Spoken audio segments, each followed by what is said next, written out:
ಮಡಕೆ ದೈವ ಮರ ದೈವ ಬೀದಿಯ ಕಲ್ಲು ದೈವ ಹಣಿಗೆ ದೈವ ಬೆಲ್ಲ ನಾರಿ ದೈವ ಮುಂದಿನ ಸಂಚಿಕೆಯಲ್ಲೂ ಕೂಡ ಸತ್ಯಕ್ಕನವರ ಹಲವಾರು ವಚನಗಳ ವಿಚಾರಧಾರೆಯೊಂದಿಗೆ ಹಿಂದಿನ ಕಾರ್ಯಕ್ರಮ ನಿಮಗೆಲ್ಲರಿಗೂ ಮಾಹಿತಿಯನ್ನು ತಂದುಕೊಟ್ಟಿದೆ ಅಂತ ಭಾವಿಸ್ತಾ ನಿರಂತರವಾಗಿ ನೋಡ್ತಾ ಇರಿ ಶ್ರೀ ಬಸವ ಟಿವಿ. ಇದು ಸಂಸ್ಕಾರದ ಬೆಳಕು.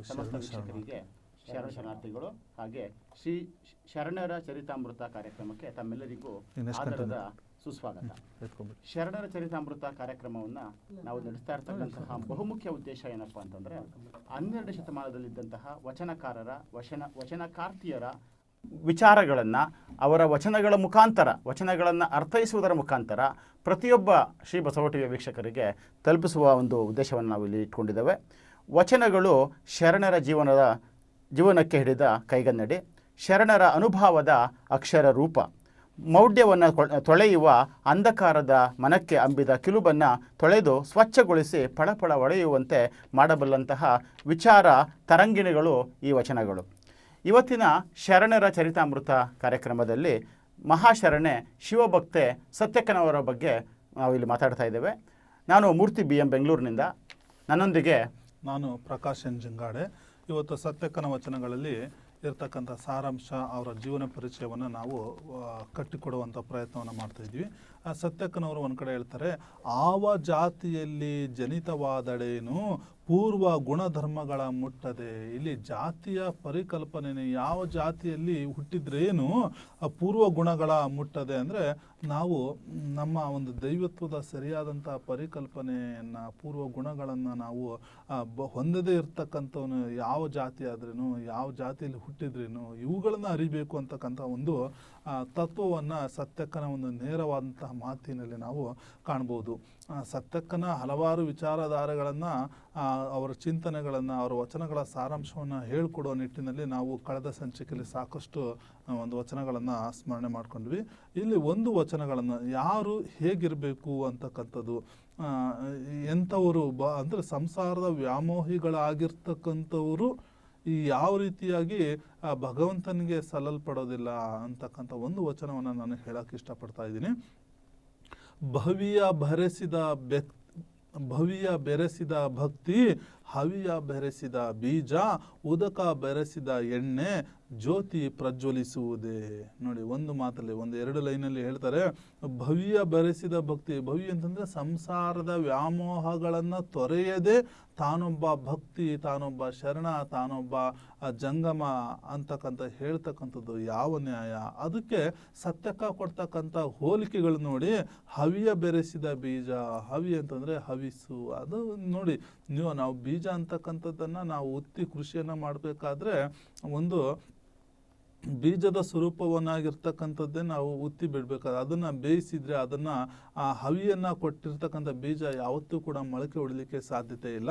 ಉದಕ ಬೆರೆಸಿದ ಎಣ್ಣೆ, ಉದಕ ಅಂತಂದರೆ ಇಲ್ಲಿ ನೀರು ಅಂತ ಆಗುತ್ತೆ. ನೀರಿನಲ್ಲಿ ಎಣ್ಣೆಯನ್ನು ಬೆರೆಸ್ತಕ್ಕಂಥ ಒಂದು ಇದ್ದರೆ ಅದು ಸರಿಯಾಗಿ ಪ್ರಜ್ವಲಮಾನವಾಗಿ ಉರಿಯೋದಿಲ್ಲ. ಅಂದರೆ ಯಾವತ್ತೂ ಕೂಡ ಎಣ್ಣೆ ಆಗಿರ್ಬೋದು. ಉದಕ ಬೆರೆಸಿದ ಎಣ್ಣೆ ಇಲ್ಲಿ ಯಾವತ್ತೂ ಕೂಡ ಪ್ರಜ್ವಲಮಾನವಾಗಿ ಉರಿಯೋದಿಲ್ಲ. ಅಂದರೆ ಇಲ್ಲಿ ಭುವಿಯಲ್ಲಿ ಅಂದರೆ ಭುವಿಯಲ್ಲ ಭಕ್ತನಲ್ಲ, ಅಂದರೆ ಸಂಸಾರದ ವ್ಯಾಮೋಹಿಯನ್ನು ಒಳಗೊಂಡಿರ್ತಕ್ಕಂಥವನು ನಿಜವಾದಂಥ ಭಕ್ತಿಯಲ್ಲ. ಆ ಹವಿಯಲ್ಲ ಬೀಜ ಅಲ್ಲ, ಅಂದರೆ ಹವಿಸ್ಸನ್ನು ಪಡೆದಿರ್ತಕ್ಕಂಥದ್ದು, ಹವಿ ಇರ್ತಕ್ಕಂಥದ್ದು ನಿಜವಾದಂಥ ಬೀಜ ಆಗಲಿಕ್ಕೆ ಸಾಧ್ಯ ಇಲ್ಲ. ಉದಕವಲ್ಲ ಎಣ್ಣೆ ಅಲ್ಲ, ಅಂದರೆ ನೀರು ಯಾವತ್ತೂ ಕೂಡ ಎಣ್ಣೆ ಆಗಲಿಕ್ಕೆ ಸಾಧ್ಯ ಇಲ್ಲ ಅಂತ ಸತ್ಯಕ್ಕೆ ಹೇಳಿಬಿಟ್ಟು ಮತ್ತೆ ಮುಂದೆ ಹೋಗ್ತಾರೆ. ಒಡಲಿಚ್ಚಿಗೆ ಹೋಗಿ ಭವಿಯ ಮನೆಗೆ ತುತ್ತಿಡುವ ನರಕಿಗಳಿಗೇಕೆ ಕೊಲಿವ ನಮ್ಮ ಶಂಭುಜಕೇಶ್ವರನು ಅಂತಂದ. ಅಂದರೆ ಇಲ್ಲಿ ಒಡಲಿಚ್ಚಿಗೆ ಹೋಗಿ, ಒಡಲು ಅಂತಂದ್ರೆ ಶರೀರ ಬಯಸಿರ್ತಕ್ಕಂಥ ಅರಿಷಡ್ವರ್ಗಗಳನ್ನು, ಇಂದ್ರಿಯಗಳು ಬಯಸಿರ್ತಕ್ಕಂಥ ಆ ಸುಖಕ್ಕೆ ಹೋಗಿ ಸಂಸಾರದ ವ್ಯಾಮೋಹಿಯಾಗಿ ಅಂತಹ ಒಂದು ತುತ್ತಿಡ್ತಕ್ಕಂಥ, ಅಂತಹ ಒಂದು ಧಾರಣೆ ಮಾಡಿರ್ತಕ್ಕಂಥ ಅಂತಹ ನರಕಿಗಳಿಗೆ ಕೊಲಿವ ನಮ್ಮ ಕೂಡಲ ಸಂಘ ಅಂದ್ರೆ ಅಂಥವರಿಗೆ ನಮ್ಮ ಕೂಡಲ ಸಂಗಮ ದೇವ ಏಕೆ ಒಲಿತಾನೆ ಅಂತಕ್ಕಂಥದ್ದು. ಅಂದರೆ ಸಂಸಾರ ಎಂಬತಕ್ಕಂಥ ಬಂಧನದಲ್ಲಿ ಇರದೆ ಇರ್ತಕ್ಕಂಥ ಪಾತಕಗಳಿಗೆ ನಮ್ಮ ಕೂಡಲ ಸಂಗಮ ದೇವ ಒಲಿಯೋದಿಲ್ಲ. ಅಂದರೆ ಇಂದ್ರಿಯಗಳ ಸುಖ, ಪರಧರ್ಮ, ಪರವ್ಯಾಮೋಹಗಳನ್ನು ತ್ಯಜಿಸಿ ನಿಜವಾದಂತಹ ಭಕ್ತಿಯನ್ನು ಆರಾಧಿಸಿದ್ದೇ ಆದರೆ ನಮ್ಮ ಶಂಭುಜಕೇಶ್ವರ ಒಲಿತಾನೆ, ಇಲ್ಲದಿದ್ರೆ ಒಲಿಲಿಕ್ಕೆ ಸಾಧ್ಯವಿಲ್ಲ ಅಂತಕ್ಕಂಥ ಮಾತನ್ನ ಈ ವಚನಗಳ ಮೂಲಕ ಸತ್ಯಕ ಹೇಳ್ಕೊಡ್ತಾ ಹೋಗ್ತಾರೆ. ಭಾಳ ಒಳ್ಳೇದು ಸರ್. ನಾವು ಕಳೆದ ಸಂಚಿಕೆಯಲ್ಲಿ ಮಾತಾಡ್ದಂಗೆ ನಿಮ್ಮ ವಚನದಲ್ಲಿ ನನಗೆ ಅರ್ಥ ಆಗಿದೆ ಏನಪ್ಪ ಅಂತಂದರೆ, ಮಹಾಪಾತಕಗಳು ನಾವು ಏನು ಮಾತಾಡೋದಲ್ಲ, ಇದು ಪಾಪಗಳು ಅಂತ ಮತ್ತೆ ಅಲ್ಲಿಗೆ ಬರ್ತಾ ಇದ್ವಿ. ಆ ಪಾಪಗಳನ್ನು ಯಾರು ಮಾಡ್ತಾರೋ ಅವನಿಗೆ ಶಿವನು ಯಾವುದೇ ಕಾರಣಕ್ಕೂ ಒಲಿಯೋದಿಲ್ಲ ಅಂತಕ್ಕಂಥದ್ದು.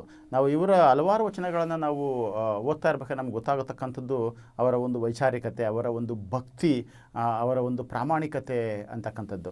ನೀವು ಹೇಳಿದ ವಚನಕ್ಕೆ ಸಂಬಂಧಪಟ್ಟಂಥ ಒಂದು ವಚನವನ್ನು ನಾನು ಇಲ್ಲಿ ಪ್ರಸ್ತಾಪ ಮಾಡಲಿಕ್ಕೆ ಇಷ್ಟಪಡ್ತೇನೆ. ಒಂದು ಕಡೆ ಬರೀತಾರೆ, ಉದಕದೊಳಗಣ ಕಿಚ್ಚಿನಂತೆ ಲಿಂಗೈಕ್ಯವು. ನೀವು ಶಿವನಲ್ಲಿ ಐಕ್ಯ ಆಗ್ಬೇಕಂತಂದರೆ, ಲಿಂಗೈಕ್ಯ ಆಗ್ಬೇಕಂತಂದರೆ ಅದು ಯಾವ ಥರ ಇರುತ್ತೆ, ಲಿಂಗೈಕ್ಯದ ಒಂದು ಪರಿಚಯವನ್ನು ಅವರು ಇಲ್ಲಿ ಸ್ಥೂಲವಾಗಿ ಮಾಡಿಕೊಡ್ಲಿಕ್ಕೆ ಇಲ್ಲಿ ಬರಿತಾ ಹೋಗ್ತಾರೆ.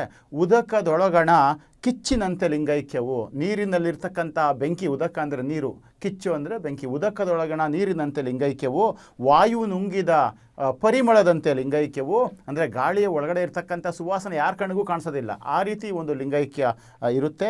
ಉರಿಯೊಳಡಗಿದ ಕರ್ಪೂರದಂತೆ ಲಿಂಗೈಕ್ಯವು. ಆ ಉರಿತಾ ಇರ್ತಕ್ಕಂಥ ಕರ್ಪೂರ, ಅದರೊಳಗೆ ಇರ್ತಕ್ಕಂಥ ಎಷ್ಟು ಬಿಸಿ ಆಗ್ತಾ ಇರ್ತದೆ, ಅದು ಕರಗೋಗ್ತಾ ಇರುತ್ತೆ. ಆ ಥರ ಒಂದು ಅದನ್ನು ಲಿಂಗೈಕ್ಯ ಅಂತ ಕರೀತಾರೆ. ಭಾವವ ನಡೆಸಿದ ಬಯಲಿನಂತೆ ಲಿಂಗೈಕ್ಯವು, ಅರಿವು ನುಂಗಿದ ಮರಹಿನಂತೆ ಲಿಂಗೈಕ್ಯವು. ಯಥೋ ವಾಚೋ ನಿರ್ವಂತತೆ ಅಪ್ರಾಪ್ಯ ಮನಸ ಸಹರಿಂದಾಗಿ ವಾಜ್ಮನಕ್ಕೆ ಅಗೋಚರವಾದ ಮಹಾಶರಣನ್ನು ಒಳಗೊಂಡು ಥಳಥಳಿಸಿ ಬೆಳಗ್ಗೆ ಹೊಳೆಯುತ್ತಾ ನಿಶ್ಶಬ್ದ ಬ್ರಹ್ಮವಾಗಿರ್ದನಯ್ಯ ನಮ್ಮ ಶಂಭುಜಕೇಶ್ವರನು. ಅಂದರೆ ಇದರ ಸಾರಾಂಶ ಏನಪ್ಪ ಅಂತಂದರೆ, ನೀವೆಲ್ಲೂ ಈ ಶಿವನನ್ನು, ಶಂಭುಜಕೇಶ್ವರನನ್ನು ಎಲ್ಲೂ ಕೂಡ ನೋಡಲಿಕ್ಕೆ ಆಗೋದಿಲ್ಲ. ನೀರಲ್ಲಿ ಬೆಂಕಿ ಇರಲ್ಲ, ಅಂದರೆ ಅದು ಕಣ್ಣಿಗೆ ಕಾಣಿಸಲ್ಲ. ಹಾಗೆ ಗಾಳಿಯಲ್ಲಿ ಪರಿಮಳ ಇರುತ್ತೆ, ಅದು ನಮ್ಮ ಕಣ್ಣಿಗೆ ಕಾಣಿಸೋದಿಲ್ಲ. ಉರಿಯೊಳಗಡೆ ಅಂದರೆ ಉರಿತಕ್ಕಂಥ ಕರ್ಪೂರ ಉರಿದೋದ್ಮೇಲೆ ಅಲ್ಲಿ ಏನೂ ಇರೋದಿಲ್ಲ, ಕರ್ಪೂರ ಸಂಪೂರ್ಣವಾಗಿ ಉರಿದೋಗಿರುತ್ತೆ. ಆ ಥರ ಒಂದು ರೀತಿಯಲ್ಲಿ ನಮ್ಮ ಒಂದು ಶಂಭುಜಕೇಶ್ವರ ಶಿವ ಅಂತಕ್ಕಂಥ ಇರ್ತಾನೆ. ಈ ಲಿಂಗೈಕ್ಯ ಅಂತಕ್ಕಂಥದ್ದನ್ನು ನಮಗೆ ಅರ್ಥ ಮಾಡಿಸಲಿಕ್ಕೆ ಬಹಳ ಸೂಕ್ತವಾದಂತಹ ಒಂದು ಪದಪುಂಜವನ್ನು ಅವರು ಬಳಸಿಕೊಂಡು ಪ್ರತಿಯೊಬ್ಬರ ಒಂದು ಮನ ಮುಟ್ಟುವಂತೆ ತಮ್ಮ ಒಂದು ವಿಚಾರವನ್ನು, ತಮ್ಮ ಶಿವ ಭಕ್ತಿಯನ್ನು, ಲಿಂಗೈಕ್ಯವಾಗುವುದರ ಕುರಿತು ಮಾಹಿತಿಯನ್ನು ಬಹಳ ಸುಂದರವಾಗಿ, ಬಹಳ ಕ್ರಮಬದ್ಧವಾಗಿ ಈ ವಚನದಲ್ಲಿ ಅವರು ಬರಿತಾ ಹೋಗ್ತಾ ಇರ್ತಾರೆ. ನಿಶ್ಶಬ್ದ ಬ್ರಹ್ಮನಾಗಿರ್ದನಯ್ಯ ಅಂದರೆ ಎಲ್ಲೂ ಶಬ್ದ ಕೂಡ ಕಾಣೋದಿಲ್ಲ, ಅವನು ನಿಶ್ಶಬ್ದವಾಗಿರ್ತಕ್ಕಂಥ ಒಂದು ಬ್ರಹ್ಮನಂತೆ ಮೌನಿಯಾಗಿರ್ತಕ್ಕಂಥ ನಮ್ಮ ಶಂಭುಜಕೇಶ್ವರನು ಅಂತಕ್ಕಂಥದ್ದನ್ನು, ಆ ಒಂದು ಶಂಭುಜಕೇಶ್ವರನ ಶಿವನ ಇರುವಿಕೆಯನ್ನು, ಆ ಒಂದು ಶಿವಲಿಂಗದ ಅಲ್ಲಿ ಐಕ್ಯತೆ ಯಾವ ರೀತಿ ಇರುತ್ತೆ ಅಂತಕ್ಕಂಥದ್ದನ್ನು ಪ್ರತಿಯೊಬ್ಬ ಶರಣರಿಗೆ ಮತ್ತು ಪ್ರತಿಯೊಬ್ಬ ವ್ಯಕ್ತಿಗೆ ಆ ಒಂದು ಮಾಹಿತಿಯನ್ನು ಅಥವಾ ಒಂದು ನೀತಿಯನ್ನು ಆಕೆ ತನ್ನ ವಚನದಲ್ಲಿ ಬಹಳ ಚೆನ್ನಾಗಿ ಮನಮುಟ್ಟುವಂತೆ ಇಲ್ಲಿ ಹೇಳ್ತಾಳೆ ಅಂತಕ್ಕಂಥದ್ದು. ಇವತ್ತಿನ ಸಂಚಿಕೆಯಲ್ಲಿ ನಾವು ಭಕ್ತನಾಗಿರ್ತಕ್ಕಂಥವನು ಹೇಗಿರಬೇಕು, ಯಾರಿಗೆ ದೇವರು ಒಲಿತಾನೆ ಅಂತಕ್ಕಂಥ ಮಾತನ್ನ ಸತ್ಯಕ ಹೇಳಿದ್ದನ್ನ ನಾವು ಇವತ್ತಿನ ವಚನಗಳಲ್ಲಿ ಸ್ಮರಣೆ ಮಾಡ್ತಾ ಹೋಗ್ತಾ ಇದೀವಿ. ಅಂದ್ರೆ ಯಾರಿಗೆ, ಎಂಥವನಿಗೆ ದೇವರು ಒಲಿತಾನೆ? ಸಂಸಾರ ಭವಿಯಲ್ಲಿ ಬಂಧನದಲ್ಲಿ ತೊಡಗಿರ್ತಕ್ಕಂಥವನಿಗೆ ಒಲಿಯೋದಿಲ್ಲ. ಪಂಚ ಮಹಾಪಾತಕಗಳನ್ನ ಮಾಡುವವರಿಗೆ ದೇವರು ಒಲಿಯೋದಿಲ್ಲ. ಹಾಗಿದ್ರೆ ಹೇಗಿರಬೇಕು? ಇವೆಲ್ಲವನ್ನು ತೊಡೆದು ನಿಶ್ಚಲವಾಗಿರಬೇಕು, ಒಂದು ಸದ್ಭಕ್ತಿಯನ್ನ ಒಳಗೊಂಡಿರ್ತಕ್ಕಂಥವನಾಗಿರ್ಬೇಕು ಅಂತಕ್ಕಂಥದ್ದು ಇಲ್ಲಿ ಸತ್ಯಕನ ವಚನಗಳಲ್ಲಿ ಕಂಡು ಬರ್ತಕ್ಕಂಥ ಪ್ರಮುಖ ಭಾವ. ಆಮೇಲೆ ಇನ್ನೊಂದು ಕಡೆ ಸತ್ಯಕ್ಕನವರು ಭಕ್ತರು ಹೇಗಿರಬೇಕು ಅನ್ನೋದನ್ನ ಒಂದು ವಚನಗಳಲ್ಲಿ ಹೇಳ್ತಾರೆ. ಭಕ್ತರಿಗೆ ಅಕ್ಕೆ ಶೋಕ ದುಃಖ ಉಂಟೆ ಅಯ್ಯ, ಹತ್ತು ಕಳೆವ ನೋವ ಹಾಡಿ ಕಳೆಯಲೇಕಯ್ಯ, ಈ ಮುಕ್ತಾಯ ಕಳಗಳ ಕಕ್ಕುಲತೆಯ ಶಂಭುಜಕೇಶ್ವರನ ಶರಣರೊಪ್ಪರಲ್ಲರಯ್ಯ ಅಂತ. ಅಂದ್ರೆ ಇಲ್ಲಿ ಭಕ್ತನಾಗಿರ್ತಕ್ಕಂಥವನಿಗೆ ಶೋಕ ದುಃಖ ಇರಬಾರ್ದು. ಶೋಕ ಅಂದ್ರೆ ವ್ಯಾಮೋಹಗಳು. ಇವತ್ತು ನಾವೇನ್ ಮಾಡ್ತೀವಿ ಅಂದ್ರೆ, ಯಾರೋ ಒಬ್ರು ನಮ್ಮಿಂದ ದೂರವಾದ್ರು ಅಂತಂದ್ರೆ ನಾವು ಇನ್ನೇ ಪ್ರಪಂಚನೇ ಬಿದ್ದೋಯ್ತು ಅನ್ನೋಷ್ಟು ಮಟ್ಟಿಗೆ ಶೋಕದಲ್ಲಿ ಮುಳುಗಿರ್ತೀವಿ. ಅಂದ್ರೆ ಹುಟ್ಟು ಸಾವು ಎಂಬತಕ್ಕಂಥ ನಿಶ್ಚಯವಾಗಿರ್ತಕ್ಕಂಥ ಈ ಒಂದು ಸಂಸಾರದಲ್ಲಿ ಯಾರೇ ಒಬ್ರು ನಮ್ಮಿಂದ ದೂರವಾದ್ರೆ ಅದಕ್ಕೆ ಹೆಚ್ಚಿಗೆ ಶೋಕ ಪಡೋದ್ರಲ್ಲಿ ನಿಜವಾದಂಥ ಭಕ್ತ ಅನ್ಸ್ಕೊಳ್ಳೋದಿಲ್ಲ. ಹತ್ತು ಕಳೆವ ನೋವ ಹಾಡಿ ಕಳೆಯವರಯ್ಯ ಅಂದ್ರೆ ಇಡೀ ಹೊತ್ತನ್ನು ಅವ್ರು ಏನ್ ಮಾಡ್ತಾರೆ, ತನ್ನ ನೋವನ್ನ ತೋಡ್ಸ್ಕೊಳ್ಳಿಕ್ಕೆ ಹೊತ್ತನ್ನ ಕಳೀತಾರೆ. ಅಂದ್ರೆ ಯಾರೋ ಒಬ್ಬ ಸಂಸಾರದಲ್ಲಿರ್ತಕ್ಕಂಥ ಒಬ್ಬ ವ್ಯಾಮೋಹಿ ಒಬ್ಬ ನಮ್ಮಿಂದ ದೂರವಾದ ತಕ್ಷಣ ದೇವರನ್ನೇ ಮರೆತು ನಾವು ಅದೇ ಒಂದು ಜಪದಿಂದ ಅದೇ ನೋವನ್ನ ಹಾಡ್ಕೊಂಡು ಕಳಿತಕ್ಕಂಥದ್ದನ್ನ ನಾವು ಇವತ್ತು ಮುರ್ತಿದಾರ ಎಷ್ಟೋ ಜನಗಳು ನೋಡಿರ್ಬೋದು. ಅಯ್ಯೋ ನನಗೆ ಆ ಕಷ್ಟ ಇತ್ತು, ಅಯ್ಯೋ ನನಗೆ ಅವನು ತುಂಬ ಚೆನ್ನಾಗಿದ್ದ, ಅವನು ನನ್ನಿಂದ ದೂರ ಆಗಿಬಿಟ್ಟ ಅಂತ ಸಂಸಾರದ ವ್ಯಾಮೋಹಿಗಳಲ್ಲಿ ಅದನ್ನೇ ಸ್ಮರಣೆ ಮಾಡಿಕೊಂಡ, ಅದೇ ದುಃಖವನ್ನು ಅನುಭವಿಸ್ಕೊಂಡು ಮುಂದಿನ ಕಾರ್ಯಗಳ ಬಗ್ಗೆ ಗಮನನೇ ಕೊಡೋದಿಲ್ಲ. ಅಯ್ಯೋ ನನಗೆ ತುಂಬ ಚೆನ್ನಾಗಿದ್ದ, ಅವನು ಹೋಗ್ಬಿಟ್ಟ, ನನ್ನಿಂದ ದೂರ ಆದ ಅಂತ. ಎಷ್ಟೋ ಜನ ನೋಡಿರ್ಬೋದು ನೀವು, ಗಂಡ ತೀರ್ಕೊಂಡ್ರೆ ಅಂತಂದ್ರೆ ಹೆಣ್ಣು ಅದೇ ರೋದನೆಯಲ್ಲಿ ಕಾಲ ಕಳಿತಕ್ಕಂಥದ್ದು, ಅಥವಾ ಹೆಣ್ಣು ತೀರ್ಕೊಂಡ್ರೆ ಗಂಡ ನನಗೆ ಹೆಂಡತಿನೇ ಹೋದ್ಲು ಅಂತಕ್ಕಂಥ ರೋದನೆಯಲ್ಲಿ ಕಾಲ ಕಳಿತಕ್ಕಂಥದ್ದು. ಅಂದ್ರೆ ನಿಜವಾದಂತಹ ಭಕ್ತ ಯಾವಾಗ್ಲೂ ಕೂಡ ಆ ನೋವನ್ನು ಇಡೀ ಕಾಲದಲ್ಲಿ ಹಾಡಿ ಹೊಗಳೋದಿಲ್ಲ ಅಂತಕ್ಕಂಥದ್ದು. ಇವತ್ತು ನಮ್ಮ ಸಂಸಾರದ ಬಂಧನದಲ್ಲಿ ತೊಡಗಿರ್ತಕ್ಕಂಥವ್ರು ಮಾಡ್ತಕ್ಕಂಥ ತಪ್ಪು ಅಂದ್ರೆ ಕ್ಷಣಿಕವಾಗಿರ್ತಕ್ಕಂಥ ಆ ನೋವನ್ನ ಅಲ್ಲೇ ಮರೆತು ಮತ್ತೆ ದೈವಿ ಸ್ವರೂಪವಾಗಿರ್ತಕ್ಕಂಥ ಆರಾಧನೆಗಳಿಗೆ, ದೇವರ ಎಡೆಗೆ ನಾವು ತಲುಪಿಸ್ಬೇಕೇ ಹೊರತು ಅದೇ ನೋವಿನಲ್ಲಿ ಕಾಡಬಾರ್ದು. ಅಂದ್ರೆ ಕೊನೆಯಲ್ಲಿ ಇನ್ನೊಂದು ಲೈನಲ್ಲಿ ಹೇಳ್ತಾಳೆ, ಈ ಮುಕ್ತಾಯಕ್ಕಗಳ ಕಕ್ಕುಲತೆಯ ಶಂಭುಜಕೇಶ್ವರನ ಶರಣರೊಪ್ಪರಯ್ಯ ಅಂತ. ಇಲ್ಲಿ ಮುಕ್ತಾಯಕ್ಕನ ನೋಡಿರ್ಬೋದು, ಅಜಗಣ್ಣ ಮುಕ್ತಾಯಕ್ಕರ ಸಂಬಂಧ ಹೇಗಿರುತ್ತೆ ಅಂತಂದ್ರೆ, ಬಹುಶಃ ಮುಕ್ತಾಯಕ್ಕನ ಒಂದು ಅಜಗಣ್ಣ ಒಂದು ಏನು ಅಂತಂದ್ರೆ ಒಂದು ಮನೆಯನ್ನ ಪ್ರವೇಶ ಮಾಡ್ಬೇಕಾದ್ರೆ ಅವನ ತಲೆ ಬಡ್ದು ಸತ್ತು ಹೋಗ್ತಾನೆ ಅಂತಕ್ಕಂಥದ್ದು. ಅಂದ್ರೆ ಅಜಗಣ್ಣನ ಒಂದು ವಿಯೋಗ ಇದೆಯಲ್ಲ ಮುಕ್ತಾಯಕನಲ್ಲಿ ಸಾಕಷ್ಟು ದುಃಖವನ್ನು ಉಂಟು ಮಾಡುತ್ತೆ. ಅಂದ್ರೆ ಆ ದುಃಖದಲ್ಲೇ ಎಲ್ಲರೂ ಕೂಡ ಕಾಲ ಕಳೆಯೋದು ಬೇಡ, ಇದನ್ನ ನಮ್ಮ ಶಂಭುಜಕೇಶ್ವರ ಒಪ್ಪೋದಿಲ್ಲ ಅಂತಕ್ಕಂಥ ಮಾತನ್ನ ಹೇಳ್ತಾರೆ. ಅಂದ್ರೆ ಈ ತರ ಒಂದು ನೋವನ್ನ ಭರಿಸ್ತಕ್ಕಂಥವ್ರು ದಯವಿಟ್ಟು ಇದನ್ನ ಮರ್ತು ಬಿಡಿ. ಇಲ್ಲಿ ಸತ್ಯಕ್ಕೆ ಹೇಳ್ತಕ್ಕಂಥದ್ದು ಏನು ಅಂತಂದ್ರೆ, ನಮ್ಮ ನಿಜವಾದಂತಹ ಒಂದು ಸಂಸಾರದಲ್ಲಿ ಇಂತಹ ನೋವುಗಳು ಬಂದ್ರೆ ಕ್ಷಣಿಕ ಮಾತ್ರ ಅನುಭವಿಸಿ ಅದನ್ನ ದಿನಪೂರ್ತಿ ಹಾಡಿ ಹೊಗಳಿ ದೇವರನ್ನ ಮರಿಬೇಡಿ. ಇದನ್ನ ನಮ್ಮ ಶಂಭುಜಕೇಶ್ವರ ಒಪ್ಪೋದಿಲ್ಲ ಅಂತಕ್ಕಂಥ ಮಾತನ್ನ ಮುಕ್ತಾಯಕ ನೇರವಾಗಿ ಶೋಕದಲ್ಲೇ ಮುಳುಗಿರ್ತಕ್ಕಂಥವ್ರನ್ನ, ದುಃಖದಲ್ಲೇ ಮುಳುಗಿರ್ತಕ್ಕಂಥವ್ರನ್ನ ಗುರಿಯಾಗಿಸಿ ಈ ವಚನವನ್ನ ಬರೆದಿದ್ದಾರೆ. ಬಹಳ ಚೆನ್ನಾಗಿ ಒಳ್ಳೆಯ ಉತ್ತಮವಾದ ಒಂದು ಮೌಲ್ಯವನ್ನು ಇಲ್ಲಿ ಕಟ್ಕೊಟ್ಟಿದ್ದಾರೆ. ಅಂತಂದರೆ ನಾವು ಒಂದು ಡಿಟ್ಯಾಚ್ಮೆಂಟ್ ಅನ್ನೋದನ್ನು ನಾವು ತುಂಬ ಅಟ್ಯಾಚ್ಡ್ ಆಗಿರ್ತೀವಿ ಎಲ್ಲರಿಗೂ. ಡಿಟ್ಯಾಚ್ಮೆಂಟನ್ನು ಕಲಿಬೇಕಾಗುತ್ತೆ ಅಂತ. ಇಲ್ಲಿ ಯಾವುದು ಶಾಶ್ವತ ಅಲ್ಲ, ಹುಟ್ಟಿದಂಥ ವ್ಯಕ್ತಿ ಸಾಯಲೇಬೇಕಾಗುತ್ತೆ ಅಂತಕ್ಕಂಥದ್ದು. ಎಲ್ಲೊಂದು ಕಡೆ ಹೇಳ್ತಾರೆ ಸಾವು ಉಚಿತ, ಹುಟ್ಟು ಉಚಿತ, ಸಾವು ಖಚಿತ ಅಂತಕ್ಕಂಥದ್ದು. ಖಚಿತವಾಗಿ ಪ್ರತಿಯೊಬ್ಬರಿಗೂ ಬರ್ತಕ್ಕಂಥದ್ದು. ಅದನ್ನು ನೀವು ಇಟ್ಕೊಂಡು ಅದರಲ್ಲೇ ದುಃಖದಲ್ಲೇ ಮುಳುಗಿ ಯಾಕೆ ಜೀವನವನ್ನು ಇದು ಮಾಡ್ಕೊಳ್ತೀರಾ ಅಂತಕ್ಕಂಥ ಒಂದು ಮಾತನ್ನು ನೀವು ವಚನಗಳಲ್ಲಿ ಹೇಳಿದ್ರೆ. ಇದೊಂದು ಕಡೆ ನಾವು ಆಗಲೇ ಮಾತಾಡ್ತಾ ಇರಬೇಕಾದ್ರೆ ಚರ್ಚೆ ಮಾಡಿದ್ದು, ಆಕೆ ಶಿವನನ್ನೇ ತನ್ನ ಗಂಡನನ್ನಾಗಿ ಅಂದ್ಕೊಂಡಿದ್ಲು ಅಂತಕ್ಕಂಥದ್ದು. ಒಂದು ಕಡೆ ತನ್ನ ಒಂದು ಶಿವನನ್ನು ಸೇರುವಂತಹ ಒಂದು ತವಕವನ್ನು ಒಂದು ರೀತಿಯಲ್ಲಿ ವ್ಯಕ್ತಪಡಿಸ್ತಾಳೆ. ಯಾವ ಥರ ಅಂದರೆ, ಇನಿಯಮ್ಗೆ ತವಕವಿಲ್ಲ. ಇನಿಯ ಅಂದರೆ ಫ್ರೆಂಡ್ ಅಂತ ಆಗ್ತದೆ, ಅಂದರೆ ತನ್ನ ಏನು ಗಂಡ ಆಗಿರ್ಬೋದು, ಪ್ರಿಯಕರ ಆಗಿರ್ಬೋದು. ಇನಿಯಮ್ಗೆ ತವಕವಿಲ್ಲ, ಅವನಿಗೆ ನನ್ನನ್ನು ಕಾಣಬೇಕು ಅಂತಕ್ಕಂತಹ ಆಸೆ ಇಲ್ಲ. ಎನಗೆ ಸೈರಣೆ ಇಲ್ಲ, ನನಗೆ ಕಾಯುವಷ್ಟು ತಾಳ್ಮೆ ಕೂಡ ಇಲ್ಲ. ಮನದಿಚ್ಛೆಯನ್ನರಿಯುವ ಸಖಿಯರಿಲ್ಲ, ನನ್ನ ಮನಸ್ಸಿನಲ್ಲಿರ್ತಕ್ಕಂಥ ಒಂದು ಭಾವನೆಗಳನ್ನು ಅರ್ಥ ಮಾಡ್ಕೊಳ್ತಕ್ಕಂತಹ ಸಖಿಯರು, ಫ್ರೆಂಡ್ಸು ನನಗೆ ಯಾರೂ ಇಲ್ಲ. ಇನ್ನೇವನಯ್ಯ, ನನಗೆ ಇನ್ನೇನಿದೆ ಜೀವನದಲ್ಲಿ ಅಂತಕ್ಕಂಥದ್ದು. ಮನುಮ ತವೈರಿಯ ಅನುಭವದಲ್ಲಿ ರಿನ್ನ ಮನಕಿ ಸಿಲುಕಿ ಬಿಡೋದು, ಮನವ ಸಿಲುಕಿ ಬಿಡ, ನನ್ನ ಮನಸ್ಸು ಈ ಅನುಭವದಲ್ಲಿ ಸಿಕ್ಕೊಕೊಳ್ಳಿಕ್ಕೆ ಆಗ್ತಾ ಇದ್ದಿಲ್ಲ, ನನ್ನ ಮನಸ್ಸು ಅದರಲ್ಲಿ ಹೋಗ್ತಾ ಇಲ್ಲ. ಅನುಭವದಲ್ಲಿ ನಾನು ಹೋಗ್ಬೇಕಂತಂದರೆ ನನ್ನ ಇನಿಯ ಶಿವ ಅಂತಂದರೆ ತನ್ನ ದೇವರು ಶಂಭುಜಕೇಶ್ವರ, ಅವನ ಒಂದು ಅವನ ಒಂದು ಪ್ರೆಸೆನ್ಸಲ್ಲಿ ಬೇಕಾಗಿರ್ತದೆ. ಅವನ ಜೊತೆಯಲ್ಲಿ ಲಿಂಗೈಕ್ಯರಾಗುವಂತಹ ಒಂದು ವಿಚಾರವನ್ನು ಆಕೆ ಮಾಡ್ತಾ ಇರ್ತಾಳೆ. ಇನ್ನೇನ ಮಾಡುವೆನೆಲೆ ಕರುಣವಿಲ್ಲದ ತಾಯಿ ದಿನ ವೃತ ಓಯಿತ್ತಾಗಿ, ಪ್ರತಿದಿನ ಸುಮ್ಮನೆ ವೇಸ್ಟಾಗಿ ವೃತವಾಗಿ ಕಳೆದೋಗ್ತಾ ಇದೆ. ಯೌವನ ಬೀಸರವಾಗದ ಮುನ್ನ ಪಿನಾಕಿಯ ನೆರೆಹವ್ವ ಶಂಭುಜಕೇಶ್ವರನ. ಪಿನಾಕಿ ಅಂತಕ್ಕಂಥದ್ದು ಒಂದು ಆಯುಧವನ್ನು ಉಳ್ಳವನು ಅಂತ ಹೇಳ್ತಾರೆ. ಆ ಪಿನಾಕಿಯ ಅಂದರೆ ಶಿವನ ನೆರೆಹವ್ವ ಶಂಭುಜಕೇಶ್ವರ. ಅಂದರೆ ಇದರಲ್ಲಿ ಅರ್ಥ ಏನಪ್ಪ ಅಂತಂದರೆ, ಶಿವನ ಹತ್ತಿರ ಶಂಭುಜಕೇಶ್ವರನ ಸನ್ನಿಧಾನಕ್ಕೆ ತಾನು ಹೋಗಿ ತನ್ನನ್ನು ತಾನು ಅರ್ಪಿಸಿಕೊಳ್ಬಿಡಬೇಕು ಅಂತಕ್ಕಂಥ ಒಂದು ಹವಣಿಕೆ ಇದೆಯಲ್ಲ, ಅದನ್ನು ಆಕೆ ಈ ಒಂದು ವಚನದಲ್ಲಿ ವ್ಯಕ್ತಪಡಿಸ್ತಾ ಹೋಗ್ತಾಳೆ. ಇನ್ನೊಂದು ಸಲ ನಾನು ಹೇಳೋಕ್ಕೆ ಇಷ್ಟಪಡ್ತೀನಿ. ಇನಿಯಮ್ಗೆ ತವಕವಿಲ್ಲ, ಎನಗೆ ಸೈರಣೆ ಇಲ್ಲ, ಮನದಿಚ್ಛೆಯನ್ನರಿವ ಸಖಿಯರಿಲ್ಲ, ಇನ್ನೇವನಯ್ಯ ಮನುಮ ತವೈರಿಯ ಅನುಭವದಲ್ಲಿ ರೆನ್ನ ಮನವ ಸಿಲುಕಿ ಬಿಡದು, ಇನ್ನೇನ ಮಾಡುವೆನೆಲೆ ಕರುಣವಿಲ್ಲದ ತಾಯೇ ದಿನ ವೃತ ಓಯಿತ್ತಾಗಿ ಯೌವನ ಬೀಸರವಾಗದ ಮುನ್ನ ಪಿನಾಕಿಯ ನೆರೆಹವ್ವ ಶಂಭುಜಕ್ಕೇಶ್ವರನ, ನನ್ನನ್ನು ಅವರ ಒಂದು ಸನ್ನಿಧಾನಕ್ಕೆ ನಾವು ಹೋಗಬೇಕು ಅಂತಕ್ಕಂಥ ಒಂದು ಅವಣಿಕೆಯನ್ನು, ತವಕವನ್ನು ಎಮ್ಮ ಸತ್ಯಕ್ಕನವರು ವ್ಯಕ್ತಪಡಿಸ್ತಾರೆ. ಇದು ಬಹುಶಃ ಇವತ್ತಿನ ಕಾಲಮಾನದಲ್ಲಿ ಪ್ರೀತಿ, ಪ್ರೇಮ ಮತ್ತು ಇನ್ನೊಂದು ನೀವೇನು ಭಾವಗಳು ಅಂತ ಹೇಳ್ತಾ ಇದ್ರಿ, ಸಂಸಾರದ ಒಂದು ಜಂಜಾಟ, ಬಂಧನ ಮತ್ತು ಒಂದು ಅಟ್ಯಾಚ್ಮೆಂಟು, ನಾನು ಇಲ್ಲಿ ಹುಟ್ಟಿದ್ದೀನಿ, ಯಾರಾದರೂ ಒಬ್ಬರನ್ನ ಕಳ್ಕೊಂಡ್ರೆ ನಾವು ಅನುಭವಿಸ್ತಕ್ಕಂಥ ನೋವು, ದುಃಖ, ಇದನ್ನೆಲ್ಲವನ್ನು ಕಾಣ್ತಾ ಇದ್ದರೆ ಆಕೆಗೆ ಇದು ಯಾವುದೇ ರೀತಿಯ ಈ ಒಂದು ಭೌತಿಕ ಸಂಪತ್ತು ಅಥವಾ ಭೌತಿಕ ಜೀವನದಲ್ಲಿ ಸಿಗಬಹುದಾದಂಥ ಯಾವುದೇ ಆನಂದಗಳನ್ನು ಆಕೆ ಇಚ್ಛೆ ಪಡದೆ ನೇರವಾಗಿ ತನ್ನ ಇಷ್ಟ ದೈವವಾದಂತಹ ಶಂಭುಜಕ್ಕೇಶ್ವರನ, ಶಿವನ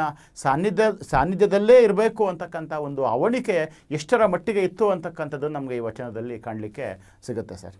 ಒಳ್ಳೆ ವಿಚಾರಗಳನ್ನು ಹೇಳಿದೆ. ಅಂದರೆ ಸಂಸಾರ ಎಂಬತಕ್ಕಂಥ ಭವಬಂಧನದಲ್ಲಿ ಸಿಲುಕಿರ್ತಕ್ಕಂಥ ಮನುಷ್ಯ ಇವತ್ತು ದೇವರನ್ನೇ ಸಂಪೂರ್ಣವಾಗಿ ಮರೆತು ಸಂಸಾರದ ವ್ಯಾಮೋಹಿಯಾಗಿ ಅದನ್ನೇ ಪ್ರಪಂಚ ಅಂತ ಭಾವಿಸ್ತಕ್ಕಂಥ ಒಂದು ಪರಿಪಾಠವನ್ನು ಸತ್ಯಕ್ಕ ನೇರವಾಗಿ ಅದನ್ನು ಖಂಡಿಸ್ತಾ ಹೋಗ್ತಾಳೆ.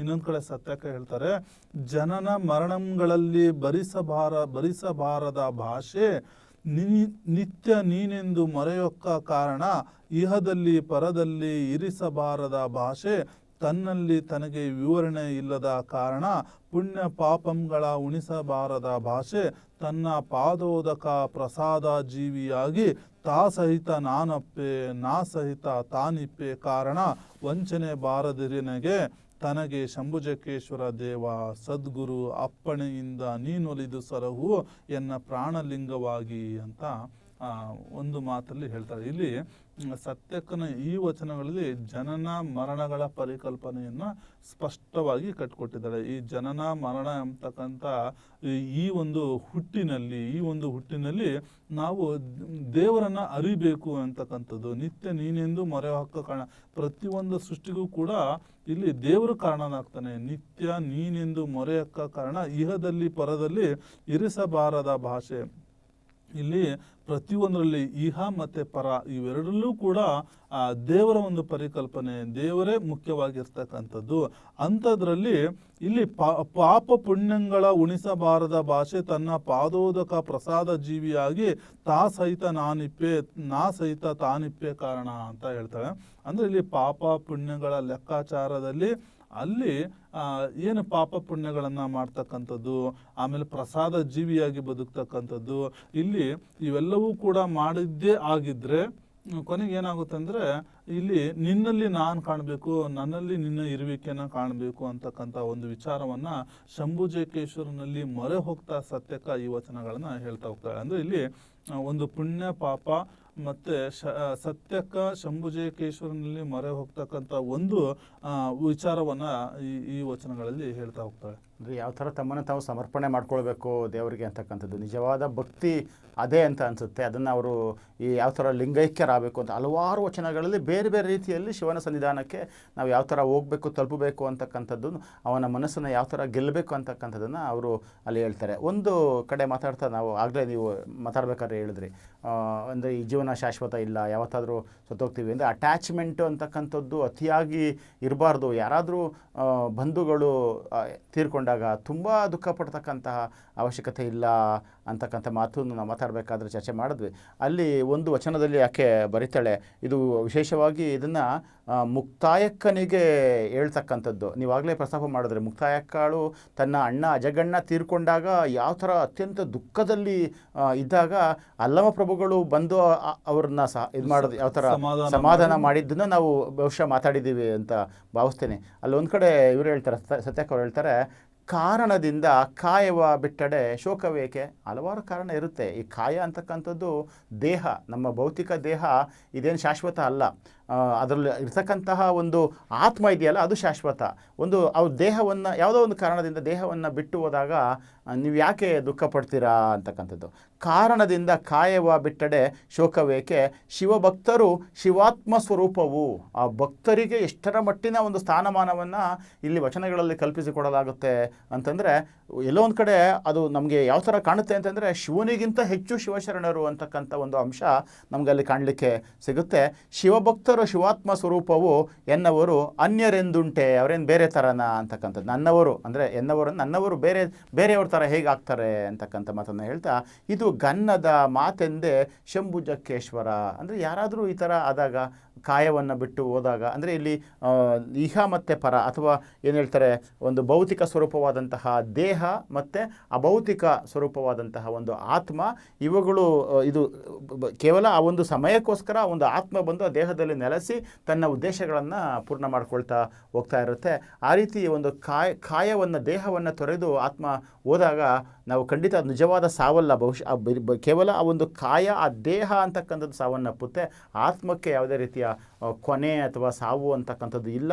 ಹಾಗಾಗಿ ನೀವು ತುಂಬ ಅತಿಯಾದ ಚಿಂತೆಯನ್ನು, ಶೋಕವನ್ನು ಪಡ್ತಕ್ಕಂತಹ ಒಂದು ಅವಸ್ಥೆಗೆ ಹೋಗಬೇಡಿ ಅಂತಕ್ಕಂಥ ಒಂದು ಕಿವಿ ಮಾತನ್ನು ಸತ್ಯಕ್ಕನವರು ಇಲ್ಲಿ ಹೇಳ್ತಾ ಹೋಗ್ತಾರೆ ಸರ್. ಒಳ್ಳೆ ವಿಚಾರ. ಯಾಕಂದರೆ ವ್ಯಾಮೋಹ ಅಂತಕ್ಕಂಥದ್ದು ಎಷ್ಟು ಕೆಟ್ಟದು ಅನ್ನೋದು ಈ ವಚನಗಳಲ್ಲಿ ಕಂಡುಬರುತ್ತೆ. ವ್ಯಾಮೋಹ, ಒಬ್ಬನನ್ನು ಅತಿ ಹೆಚ್ಚಾಗಿ ವ್ಯಾಮೋಹಿಸಿ ಅದನ್ನೇ ನಾವು ಜೀವನ ಅಂದ್ಕೊಂಡ್ರೆ ಆ ಒಂದು ಶೋಕ ಇದೆಯಲ್ಲ, ಆ ಶೋಕ ಅಂತಕ್ಕಂಥದ್ದು ಬಹುಶಃ ಎಲ್ಲೋ ಪರಮಾತ್ಮನ ಸ್ಮರಣೆ ಮಾಡ್ಕೊಳ್ಳಿಕ್ಕೆ ಅಡ್ಡಿಯನ್ನುಂಟು ಮಾಡುತ್ತೆ ಅಂತಕ್ಕಂಥ ಒಂದು ಮಾತು ಸತ್ಯಕ್ಕನ ಈ ವಚನಗಳಲ್ಲಿ ಕಾಣ್ಬೋದು. ಆಮೇಲೆ ಸತ್ಯಕ್ಕ ಯಾವಾಗಲೂ ಕೂಡ ನೇರ ಮತ್ತು ನಿಷ್ಠುರ ನುಡಿಗಳಿಗೆ ಹೆಸರುವಾಸಿಯಾಗಿರ್ತಕ್ಕಂಥವಳು. ನಾವು ಆವಾಗಲೇ ಮಾತಾಡ್ತಾ ಹೇಳಿದ್ವಿ, ಸತ್ಯಕ್ಕ ಶಿವನನ್ನೇ ಪ್ರಶ್ನೆ ಮಾಡ್ತಕ್ಕಂಥ ಒಂದು ನೇರ ಒಂದು ದಿಟ್ಟತೆಯನ್ನು ಪ್ರದರ್ಶನ ಮಾಡ್ತಾಳೆ ಅಂತ. ಇಲ್ಲಿ ಸತ್ಯಕ್ಕನ ಪ್ರಕಾರ ದೇವರು ಯಾರು ಅಂದರೆ ನಿರಾಕಾರ ಸ್ವರೂಪಿಯಾಗಿರ್ತಕ್ಕಂಥ ಶಂಭುಜಕ್ಕೇಶ್ವರ ದೇವರು ಅಂತಕ್ಕಂಥದ್ದು. ಇವತ್ತಿನ ಒಂದು ಭವಗಳಲ್ಲಿ ನಾವು ದೇವರು ಯಾರನ್ನ ಕರಿತೀವಿ ಅಂದರೆ ಶಿವನನ್ನ, ಅಂದರೆ ಇಷ್ಟಲಿಂಗವನ್ನ ಬಿಟ್ಟು ಶಿವನನ್ನೇ ದೇವರನ್ನಾಗಿ ಆರಾಧನೆ ಮಾಡ್ತಕ್ಕಂಥ, ಅಂದರೆ ಪಾರ್ವತಿ ಪತಿಯನ್ನ ಶಿವನನ್ನ ಆರಾಧನೆ ಮಾಡ್ತಕ್ಕಂಥ ಒಂದು ಪದ್ಧತಿ ಇರೋದ್ರಿಂದ ಅದನ್ನು ಸತ್ಯಕ್ಕೆ ಒಪ್ಪೋದಿಲ್ಲ. ಸತ್ಯಕ್ಕ ಯಾರನ್ನ ಶಂಭುಜಕ್ಕೇಶ್ವರ ಅಂತ ಕರೀತಾಳೆ ಅಂದರೆ ಬಸವಣ್ಣನವರು ಹೇಳ್ಕೊಟ್ಟಿರ್ತಕ್ಕಂಥ ನಿರಾಕಾರ ಸ್ವರೂಪಿಯಾಗಿರ್ತಕ್ಕಂಥ, ಹುಟ್ಟು ಸಾವು ಇಲ್ಲಿರ್ತಕ್ಕಂಥ ಅಯೋನಿಜನಾಗಿರ್ತಕ್ಕಂಥ ಒಂದು ಪರಮಾತ್ಮನನ್ನು ಆಕೆ ದೇವರು ಅಂತ ಕರೀತಾರೆ. ಕೊನೆಗೆ ಯಾರು ವೈದಿಕರು ಇಂತಹ ಒಂದು ಶಿವನನ್ನ ಪೂಜೆ ಮಾಡ್ತಾರೋ ಆ ಶಿವನನ್ನೇ ಪ್ರಶ್ನೆ ಮಾಡ್ತಾರೆ. ಏನಂತ ಪ್ರಶ್ನೆ ಮಾಡ್ತಾರೆ? ದೇವರ ದೇವ ನೀನೆನಿಸಿಕೊಂಡೆ, ಶಿವನನ್ನ ಕೇಳ್ತಾರೆ. ದೇವರ ದೇವ ಅಂತ ನಿನ್ನನ್ನು ಕರೀತಾರಲ್ಲ, ಬಾಣದ ಬಾಗಿಲೆಯ ಕಾಯುವರೇನಯ್ಯ. ಅಂದ್ರೆ ದೇವರ ದೇವ ಅಂತ ಅನ್ಸ್ಕೊಂಡಿದ್ರೆ ಯಾರಾದ್ರೂ ಬಾಣದ ಮನೆ ಬಾಗಿಲು ಕಾಯ್ತಾರ? ಇದು ಸಾಧ್ಯನಾ ಇದು? ಆಮೇಲೆ ನಿತ್ಯ ತೃಪ್ತ ನೆನೆಸಿಕೊಂಡದೆ ಚೆನ್ನನ ಮನೆಯಲ್ಲುಂಬರೇನಯ್ಯ. ಅಂದ್ರೆ ನೀನ್ ನಿತ್ಯ ತೃಪ್ತಿ, ದೇವರು ಅಂತಕ್ಕಂಥದ್ದು ನಿತ್ಯ ತೃಪ್ತಿ ಅಂತ ಚೆನ್ನನ ಮನೇಲಿ ಊಟ ಮಾಡೋದ್ರಲ್ಲಿ ಏನ್ ಅರ್ಥ ಇದೆ ನೋಡಿ. ದೇವರ ದೇವ ಅನ್ಸ್ಕೊಂಡ್ರು ಬಾಣನ ಮನೆಯನ್ನ ಕಾಯ್ತಾನೆ, ನಿತ್ಯ ತೃಪ್ತಿ ಅನ್ಸ್ಕೊಂಡಿರ್ತಕ್ಕಂಥವ್ನು ಚೆನ್ನನ ಮನೇಲಿ ಊಟ ಮಾಡ್ತಾನೆ.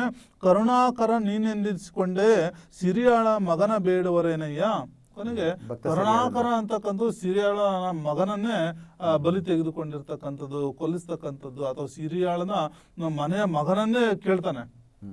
ಇದು ಕರುಣಾಕರ ಅಂತ ನಿನ್ನ ಕರೆಯಕ್ಕೆ ಸಾಧ್ಯನ? ನಾವು ನಿಮ್ಮ ಮಹಿಮೆಯ ನೀವೇ ಬಲ್ಲಿರಿ, ಅದೇನು ನಿಮ್ಮ ಮಹಿಮೆಯೋ ನಿಮಗೇ ಗೊತ್ತು ನೋಡಿ. ಎನ್ನ ನುದ್ದರಿಸಯ್ಯ ಶಂಭುಜಕ್ಕೇಶ್ವರ. ಮತ್ತೆ ಕೊನೆಗೆ ಶಂಭುಜಕ್ಕೇಶ್ವರನಲ್ಲಿ ಹೋಗ್ತಾರೆ, ನನ್ನನ್ನು ಉದ್ಧರಿಸು ಶಂಭುಜಕ್ಕೇಶ್ವರ ಅಂತ. ಇದನ್ನು ಒಪ್ಪೋದಿಲ್ಲ ಅವಳು, ಸತ್ಯಕ್ಕ ಇದನ್ನು ಒಪ್ಪೋದಿಲ್ಲ. ಯಾರನ್ನ ದೇವರು ಅಂತ ಕರಿಬೇಕು ಅನ್ನೋ ಒಂದು ನಿಟ್ಟಿನಲ್ಲಿ ಆ ಪುರಾಣ ಪ್ರಸಿದ್ಧನಾಗಿರ್ತಕ್ಕಂಥ ಆ ಶಿವನನ್ನೇ ಪ್ರಶ್ನೆ ಮಾಡ್ತಾಳೆ. ಶಿವನ ಒಂದು ಪುರಾಣೇತಿಹಾಸದ ಕಥೆಯನ್ನೇ ಸ್ಮರಣೆ ಮಾಡಿಕೊಂಡು ಬಾಣನ ಮನೆಯನ್ನ ನೀನು ಕಾಯ್ದೆ, ಚೆನ್ನನ ಮನೆಯಲ್ಲಿ ಊಟ ಮಾಡಿದೆ, ಸಿರಿಯಾಳನ ಮಗನನ್ನ ನೀನು ಕೊಲ್ಲಿಸಿದೆ ಅನ್ನೋ ಒಂದು ನಿಟ್ಟಿನಲ್ಲಿ ಆ ಪ್ರಶ್ನೆನ ಮಾಡ್ತಾ ಕೊನೆಗೆ ಏಕೇಶ್ವರ ತತ್ವದಲ್ಲಿ ನಂಬಿಕೆ ಇಟ್ಟವಳಾಗಿ ಕೊನೆಗೆ ನನ್ನನ್ನು ಆ ಶಂಭುಜಕ್ಕೇಶ್ವರನೇ ಉದ್ಧಾರ ಮಾಡಬೇಕು ಅನ್ನೋ ಒಂದು ನಿಟ್ಟಿನಲ್ಲಿ ಶಿವನನ್ನೇ ಪ್ರಶ್ನೆ ಮಾಡ್ತಕ್ಕಂಥದ್ರ ಜೊತೆಗೆ ಮೌಢ್ಯತೆಗಳನ್ನ, ದೈವಿ ಪರಿಕಲ್ಪನೆಯಲ್ಲಿ ಒಳಗಿರ್ತಕ್ಕಂಥ ಮೌಢ್ಯತೆಗಳನ್ನೇ ಸತ್ಯಕ್ಕೆ ಪ್ರಶ್ನೆ ಮಾಡ್ತಾಳೆ. ಇಲ್ಲಿ ಬಹಳ ಒಳ್ಳೆ ಸರ್. ಆಕೆಯ ಒಂದು ದಿಟ್ಟ ನಿಲುವು ಇದೆಯಲ್ಲ, ಶಿವನನ್ನು ಒಂದು ಕಡೆ ತನ್ನ ಇನ್ನಿಯ ಅಂದರೆ ತನ್ನ ಏನು ಹೇಳ್ತಾರೆ, ತನ್ನ ಶಿವನಿಗೆ ತನ್ನನ್ನು ತಾನು ಅರ್ಪಿಸಿ ಗಂಡನ ರೀತಿಯಲ್ಲಿ ನೋಡ್ತಕ್ಕಂಥ ಒಂದು ಮನೋಭಾವವನ್ನು ನಾವು ಕಾಣ್ತೇವೆ. ಜೊತೆಗೆ ಶಿವನನ್ನು ಅತಿ ಎತ್ತರದಲ್ಲಿಟ್ಟು ಪೂಜೆ ಮಾಡ್ತಕ್ಕಂಥ ಅತಿ ಉನ್ನತ ಮಟ್ಟದ ದೈವವನ್ನಾಗಿ ಆಕೆ ಕಾಣತಕ್ಕಂಥ ನಾವು ನೋಡ್ತೇವೆ. ಒಂದು ಕಡೆ ಎಲ್ಲೋ ಒಂದು ಕಡೆ ನೀವು ಹೇಳಿದಂಥ ವಚನದಲ್ಲಿ ತಿಳಿಯೋದೇನಪ್ಪ ಅಂತಂದರೆ, ಒಂದು ಅಧಿಕಾರಯುತವಾಗಿ ಆ ಶಿವನನ್ನು ಪ್ರಶ್ನೆ ಮಾಡ್ತಕ್ಕಂಥದ್ದು ಅಂತಂದರೆ, ನೀವು ಹೇಳಿದ್ರಿ ಬಾಣನ ಬಾಗಿಲ ನೀನು ಕಾಯ್ತಾ ಇದೆಯಾ, ಏನಕ್ಕೆ ಈ ಕೆಲಸ ಮಾಡ್ತಾ ಇದೆಯಾ ಅಂತಕ್ಕಂಥ ಪ್ರಶ್ನೆ ಕೇಳೋದಾಗಿರ್ಬೋದು. ಚೆನ್ನನ ಮನೆಯಲ್ಲಿ ಯಾಕೆ ಊಟ ಮಾಡ್ತೀಯಾ ಅಂತ ಕೇಳ್ತಕ್ಕಂಥದ್ದಾಗಿರ್ಬೋದು. ಈ ಥರ ಪ್ರಶ್ನೆಗಳನ್ನು ಕೇಳ್ತಾ ನಾವು ಇಲ್ಲೇನು ಅರ್ಥ ಆಗುತ್ತೆ ಅಂತಂದರೆ, ಆಕೆ ಪ್ರಶ್ನೆ ಮಾಡ್ತಾವಳೆ ಅಷ್ಟೇ, ಉತ್ತರವನ್ನು ಬಯಸ್ತಾ ಇಲ್ಲ. ಅಲ್ಲಿ ಆ ಶಿವನ ಒಂದು ಮಹಿಮೆ, ನಿನಗೆ ಮಹಿಮೆನ ನಾವು ಅರ್ಥ ಮಾಡ್ಕೊಳ್ಳಿಕ್ಕೆ ಆಗ್ತಾ ಇಲ್ಲ, ನಿಮ್ಮ ಮಹಿಮೆನ ನಿನಗೆ ಗೊತ್ತು ಅಂತಕ್ಕಂಥದ್ದನ್ನು ಎಲ್ಲೋ ಒಂದು ಕಡೆ ಆಕೆ ಹೇಳ್ತಕ್ಕಂಥದ್ದು. ನಿಮ್ಮ ಮಹಿಮೆ ನೀವೇ ಬಲ್ಲೆರಿ, ಎನ್ನನ್ನು ಉದ್ಧರಿಸಯ್ಯ, ನನ್ನನ್ನು ಕಾಪಾಡಿ ನನ್ನನ್ನು ಉದ್ಧಾರ ಮಾಡುವಂತಕ್ಕಂಥದ್ದನ್ನು ಶಂಭುಜಗೇಶ್ವರನಲ್ಲಿ ಆಕೆ ಬೇಡ್ಕೊಳ್ತಕ್ಕಂಥದ್ದು. ಅದೇ ರೀತಿಯ ಮುಂದುವರೆದು ಹೇಳ್ತಾಳೆ, ದೇವರೆಂದು ಅರ್ಚಿಸಿ ಪೂಜಿಸಿ ಭಾವಿಸಿ ಮತ್ತೆ ತ್ರಿವಿಧವ ಮುಟ್ಟಿದರೆಂದು ಕಷ್ಟಗುಣಿವ ನುಡಿವ ಭಕ್ತಿಹೀನರ ಕಂಡಡೆ ಅವರನ್ನು ಅಚ್ಚುತ ತೊಲಗಬೇಕು ಶಂಭುಜಕ್ಕೇಶ್ವರ. ಅಂದರೆ ಏನೇ ಕಷ್ಟ ಕಾರ್ಪಣ್ಯಗಳು ಬಂದರೂ ಕೂಡ ನಿನ್ನ ಭಕ್ತಾದಿಗಳಿಗೆ ಅವ್ರನ್ನ ನೀನೇ ಕಾಪಾಡಬೇಕು. ಯಾರು ನಿನ್ನ ಹತ್ರ ಬರ್ತಾರೆ, ನನಗೆ ಕಷ್ಟ ಇದೆ ಅಂತ ಯಾರು ಬೇಡ್ಕೊಂಡು ಪ್ರಾರ್ಥನೆ ಮಾಡ್ಕೊಂಡು ಬರ್ತಾರೆ, ಅವರನ್ನು ನೀನು ಕಾಪಾಡಪ್ಪ ಅಂತ ಹೇಳ್ಬಿಟ್ಟು ಶಂಭುಜಕ್ಕೇಶ್ವರನಲ್ಲಿ ಆಕೆ ಬೇಡ್ಕೊಳ್ತಾಳೆ. ಮುಂದುವರಿತಾ, ನಡೆದವರುಂಟೆ ಕೈಲಾಸಕ್ಕೆ ದಾಳಿಯ, ಯಾರಾದರೂ ಕೈಲಾಸಕ್ಕೆ ದಾಳಿ ಮಾಡೋಕ್ಕಾಗುತ್ತಾ ಅಂತಕ್ಕಂಥ ಪ್ರಶ್ನೆಯನ್ನು ಮಾಡ್ತಾ, ನುಡಿದವರುಂಟೆ ಶಿವ ಲಾಂಛನಕ್ಕೆ ವೇಳೆಯ, ಯಾವಾಗ ಶಿವ ಪ್ರತ್ಯಕ್ಷ ಆಗ್ತಾನೆ ಅಂತ ಯಾರಾದರೂ ಟೈಮ್ ಫಿಕ್ಸ್ ಮಾಡೋಕ್ಕಾಗುತ್ತಾ, ಟೈಮ್ ಟೇಬಲ್ ಮಾಡೋಕ್ಕಾಗುತ್ತಾ ಅಂತಕ್ಕಂಥ ಪ್ರಶ್ನೆ ಮಾಡ್ತಾ, ಕುಡಿದವರುಂಟೆ ಕಾಳಕೂಟ ವಿಷವನ್ನು ಅಮೃತವ ಮಾಡಿ. ಕಾಳಕೂಟದ ವಿಷ ಅಂತಕ್ಕಂಥದ್ದು ಎಲ್ಲರಿಗೂ ಗೊತ್ತು, ಶಿವನೊಬ್ಬನೇ, ಅದಕ್ಕೆ ಅವನನ್ನು ನಂಜುಂಡೇಶ್ವರ ಅಂತ ಕರಿತಕ್ಕಂಥದ್ದು, ವಿಷಕಂಠ ಅಂತ ಕರಿತಕ್ಕಂಥದ್ದು. ಅದೇ ನಂಜು ಅಂತಂದರೆ ವಿಷ, ನಂಜುಂಡೇಶ್ವರ ಅಂತ ಈ ಥರ ಒಂದು ಪ್ರಶ್ನೆಯನ್ನು ಮಾಡಿ, ಹಡೆದ ಮಕ್ಕಳ ಕೊಂದು ಜಂಗಮಕ್ಕೆ ಉಣಲಿಕ್ಕಿದರುಂಟೆ ನೀವು ಕೊಡುವುದು ಕೌತುಕವಲ್ಲ ಶಂಭುಜಕ್ಕೇಶ್ವರ, ಎನ್ನೊಡೆಯನ ಸಾತ್ವಿಕ ಸದ್ಭಕ್ತರ ಮಹಿಮೆಗೆ ನಾನು ನಮೋ ಎಂದೆಂಬೆನು ಅಂತಕ್ಕಂಥ ಆಕೆ ಮತ್ತೆ ಶಿವನಿಗೆ ಶರಣಾಗತಿಯನ್ನು ಹೇಳ್ತಾ ಅವನಿಗೆ ಪ್ರಶ್ನೆಯನ್ನು ಮಾಡ್ತಾಳೆ, ಮತ್ತು ಭಕ್ತಿಯನ್ನು ತಾನು ತೋರ್ಪಡಿಸ್ತಾ ವಚನಗಳನ್ನು ಬರಿತಾ ಹೋಗ್ತಾ ಇರ್ತಾಳೆ. ಬಹುಶಃ ನಾವು ಇನ್ನೂ ಹೆಚ್ಚಿನ ವಚನಗಳ ಸಾರವನ್ನು ಮುಂದಿನ ಸಂಚಿಕೆಗಳಲ್ಲಿ ನಾವೇನಾದರೂ ಚರ್ಚೆ ಮಾಡಲಿಕ್ಕೆ ಸಾಧ್ಯ ಆಗುತ್ತಾ ಅಂತ ಒಳ್ಳೆ ವಿಚಾರವನ್ನು ಹೇಳ್ಕೊಟ್ರಿ. ಇವತ್ತು ಸತ್ಯಕ್ಕನ ವಚನಗಳಲ್ಲಿರ್ತಕ್ಕಂಥ ದೈವಿ ಸ್ವರೂಪದ ಕಲ್ಪನೆಯನ್ನು, ಮತ್ತು ಯಾರನ್ನು ನಾವು ಗುರು ಅಂತ ಕರಿತೀವಿ, ಯಾರು ನಿಜವಾದಂಥ ಭಕ್ತ ಅಂತ ಕರಿತೀವಿ, ಮತ್ತು ಶೋಕತಪ್ತನಾಗಿರ್ತಕ್ಕಂಥವನು ಭಕ್ತನೇ ಅನ್ನೋ ಒಂದು ಪ್ರಶ್ನೆ ಸತ್ಯಕ್ಕನ ವಚನಗಳಲ್ಲಿ ನಾವು ಕಾಣ್ಬೋದು. ಒಟ್ಟಾರೆ ಇವತ್ತಿನ ವಚನಗಳ ಸಾರಾಂಶ ಬಹುಶಃ ಎಲ್ಲರಿಗೂ ಕೂಡ ಒಂದು ನೀತಿಯನ್ನ ಮತ್ತೆ ಅರ್ಥವನ್ನ ತಂದುಕೊಟ್ಟಿದೆ ಅಂತ ಭಾವಿಸ್ತೀನಿ. ಯಾಕಂತಂದ್ರೆ ಇಲ್ಲಿ ನಾವು ಸಂಸಾರ ಎಂಬತಕ್ಕಂಥ ವ್ಯಾಮೋಹದಲ್ಲಿ ಬಂಧನಗೊಳ್ಳದೆ ಇವೆಲ್ಲವೂ ಕೂಡ ಪಾಲನೆ ಮಾಡಿದರೆ ನಿಜವಾದಂತಹ ದೈವಿ ಸ್ವರೂಪದ ಪರಿಕಲ್ಪನೆಯನ್ನ ನಾವು ಕಟ್ಕೊಡ್ಲಿಕ್ಕೆ ಸಾಧ್ಯತೆ ಅಂತಕ್ಕಂಥ ಸತ್ಯಕ್ಕನ ವಚನಗಳನ್ನ ತುಂಬಾ ಚೆನ್ನಾಗಿ ಸ್ಮರಣೆ ಮಾಡ್ಕೊಂಡ್ವಿ. ಬಹುಶಃ ಮುಂದಿನ ಸಂಚಿಕೆಯಲ್ಲಿ ಕೂಡ ಮತ್ತೆ ಸತ್ಯಕ್ಕನ ವಚನಗಳನ್ನ ಮತ್ತೆ ನಾವು ತಿಳಿಯೋ ಪ್ರಯತ್ನವನ್ನು ಮಾಡೋಣ. ಇಂದಿನ ಶರಣ ಚರಿತಾಮೃತ ಕಾರ್ಯಕ್ರಮ ನಿಮಗೆಲ್ಲರಿಗೂ ಕೂಡ ಉತ್ತಮವಾಗಿರ್ತಕ್ಕಂಥ ಮಾಹಿತಿಯನ್ನು ತಂದು ಕೊಟ್ಟಿದೆ ಅಂತ ಭಾವಿಸ್ತಾ, ಮುಂದಿನ ಸಂಚಿಕೆಯಲ್ಲಿ ಕೂಡ ಸತ್ಯಕ್ಕನ ಇಂತಹ ಹಲವಾರು ವಚನಗಳೊಂದಿಗೆ ನಿಮ್ಮ ಮುಂದೆ ಇರ್ತೀವಿ. ನಿರಂತರವಾಗಿ ನೋಡ್ತಾ ಇರಿ ಶ್ರೀ ಬಸವ ಟಿವಿ. ಇದು ಸಂಸ್ಕಾರದ ಬೆಳಕು. ಶರಣು ಶರಣಾರ್ಥಿ. ಶರಣು ಶರಣಾರ್ಥಿ.